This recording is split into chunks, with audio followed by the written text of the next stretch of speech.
A hospital stay in Germany is cheaper than a hospital stay in the United States, but what other differences are there? I'm an American, I'm a medical student, and I study over here in Germany, and I just got my ACL operated on. Everyone was shocked that the hospital stay only cost 30 euros, aka 10 euros per day because I spent 3 days and 2 nights there. Obviously, this is not including the monthly fees I pay for my insurance over here, but I'm a student, so it's not that expensive because I don't make any money, and the way that they calculate the costs you have to pay for public insurance in Germany are based off of your income. So it was very affordable. But people weren't just surprised by the price. A lot of people were also shocked that I spent 2 nights in the hospital. And this is because a lot of times when surgeons in the United States do an ACL operation, it's like an outpatient procedure. As in, you come in the morning, they operate on you, and you leave the same day. That is technically possible in Germany too, but from what I've seen, it doesn't seem to be nearly as typical. My surgeon even told me that he doesn't operate on patients if they're not going to stay at least 1 night. And as a medical student and someone who just had the procedure, I can say I think this makes sense. Even though the procedure is typically done in a minimally invasive approach, it still requires the surgeon to drill into your bone.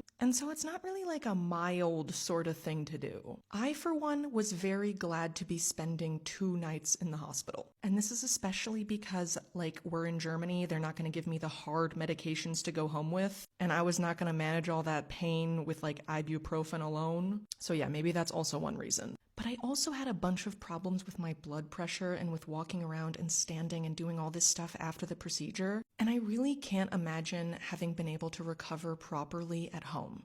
And while I'm sure it's super efficient to do the surgery outpatient style, I do have to wonder if these kinds of decisions are made to help the patient or just to save costs. I don't know. What do you think? And let me know if you want to hear more.